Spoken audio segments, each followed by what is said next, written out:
on va assister peut-être à la plus grande mobilisation de l'histoire du Canada pour bloquer ce pipeline-là. Ici, symboliquement, on veut montrer qu'on va essayer de bloquer du côté est parce qu'ils essaient de l'envoyer dans une direction. Donc, il y a des gens qui ont marché 700 km en Kakuna, qui ont suivi le parcours du pipeline jusqu'à Kanastagé, qui ont parlé avec des gens des communautés pour discuter. Il y avait des gens qui se sentaient isolés, qui ne voulaient pas que le pipeline passe dans leur communauté, mais qui se sentaient un peu seuls. Donc, on crée des liens pour que tous ceux qui sont conscients de ces choses-là puissent s'entraider. I Don't Know More fait parler de lui, ce mouvement-là, un peu partout. Il y a des comités I Don't Know More dans plusieurs pays. Et c'est un peu plus tranquille au Québec de ce temps-ci. Il y a une grosse mobilisation dans l'Ouest, justement, avec les pipelines qui sont imminemment sur le point qui désirent bloquer ça rapidement pour faire des milliards avec de la destruction. Toute l'économie d'extraction, ça profite toujours à une minorité et ça va dans une logique de consommation, consommer toujours plus. Et on sait que ça aura une fin d'une manière ou d'une autre. Alors mieux vaut commencer maintenant, s'il n'est pas trop tard, à diminuer la consommation et à favoriser, appuyer toute forme d'économie, d'initiatives dans le sens d'une économie sur les services, sur l'éducation, sur les arts, tous les échanges qui peuvent éviter la surconsommation.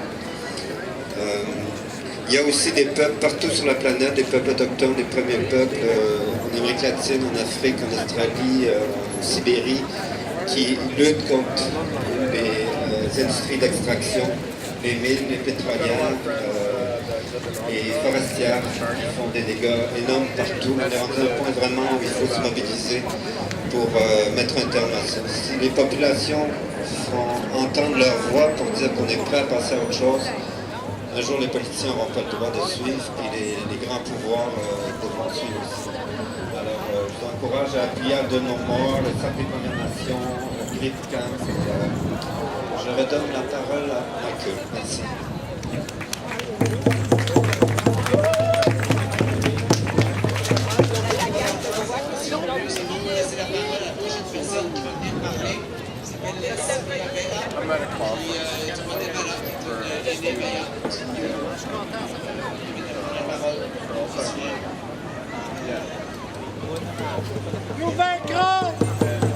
Buenas tardes, amigos, amigas.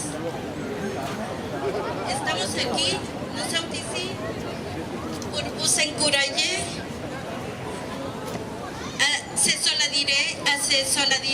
solidariser avec les peuples autochtones. Nous sommes aujourd'hui dans la journée nationale des peuples autochtones. Ok. Aujourd'hui, je pourrais vous dire un mot qui se dit beaucoup au Guatemala, ma nation.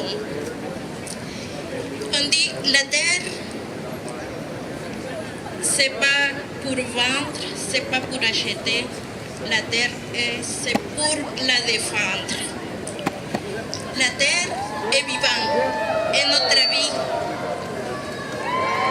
Et si la terre est malade, si la terre est souffrante, c'est nous-mêmes, l'humanité, qu'on va souffrir les conséquences de notre manière de vivre, de notre manière de ne pas respecter la nature. Les êtres vivants, les animaux, les rivières, les lacs, les montagnes, on vit dans une situation maintenant qu'il faut s'éveiller la conscience, il faut savoir maintenant qu'il faut faire quelque chose. I Don't Know More, c'est ça. Non plus inertia. Il faut faire quelque chose. Il faut s'impliquer, il faut s'unifier, il faut entendre les conseils des peuples autochtones. les messages des aînés sont eux qui défendent la nature, la terre. Alors, il faut écouter les conseils, entendre notre nature, entendre les oiseaux, les abeilles, tous les petits, les moyens et les grands animaux. Ils font partie de notre vie. S'il n'y a pas des animaux, ça va être un désastre écologique. Si la vie nous manque, on va tous souffrir. Et c'est la vie de la nature que c'est importante à l'entendre et à faire quelque chose. Peut-être on est déjà tard pour faire ça, mais il y a encore le temps qu'on se dit on va faire quelque chose pour notre mère nature. C'est elle qui nous donne la nourriture. C'est notre terre qui nous donne où est-ce qu'on va vivre. C'est elle qui nous donne la médecine. Alors, notre mère terre a besoin de nous. Il faut s'unifier, il faut travailler tous ensemble dans une seule voie, dans un seul corps pour la mère terre.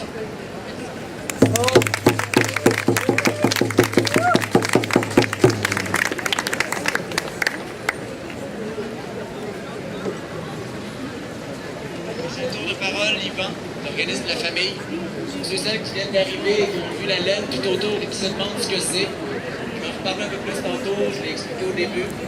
Il y a eu un immense câble de laine qui a été tissé pendant des semaines par des femmes autochtones de partout à travers le Canada, qui a été uni et mis ces jours-ci dans l'eau, dans le canal où passeraient les bateaux qui amèneraient le pétrole sale de l'Alberta vers l'Asie. Ça veut dire qu'on ferait tout pour empêcher le passage de ce pétrole pour l'instant un fil de laine dans une soit d'autres formes de fil, les chaînes humaines et tout ce qu'il faudra. Voilà. Bonjour, mon nom c'est Yvan Bombardier. Je porte le drapeau de la famille et je suis sous la protection du clan du Loup, du conseil traditionnel Mohawk de Kanawake. Et en leur nom, je vous souhaite tous la bienvenue en territoire Mohawk. Il est important que nous nous souvenions d'où nous venons et que, avant la colonisation, avant que les Romains envahissent l'Europe, nous étions des Autochtones. Et nous sommes le fruit de la colonisation des Romains, de l'Église et des rois de France. Et maintenant, nous vivons sous l'impérialisme de la couronne d'Angleterre, qui impose au travers de son premier ministre un régime totalitaire, dictatorial et patriarcal qui détruit la mère terre et par le fait même s'attaque aux femmes. Car chez les Mohawks, la société est matrilinéaire. Et ici, au Québec, les Premières Nations ont un lien direct avec la mère terre. Et ce lien a été coupé par l'Église catholique, dans les pensionnats et par la politique des gouvernements qui voulaient tuer l'Indien dans le cœur de l'enfant. Cette politique-là s'applique à tous. On veut tuer le cœur, on veut tuer l'Indien dans le cœur de chaque être humain pour pouvoir mieux nous vendre du pétrole. Nous n'avons pas besoin de ce pétrole s'il doit empoisonner nos enfants. Nos femmes, nos mères, nos grands-mères demandent de l'aide. Si on prête l'oreille, nous devrions entendre les pleurs de la mère terre. Mais nous sommes assourdis par le bruit de la ville. 24 heures sur 24, la machinerie coupe les arbres dans le parc de la Vérandrie. Des milliers d'arbres sont coupés et ces arbres sont nos frères. Ils sont essentiels à la vie et à notre air, à l'air que nous respirons.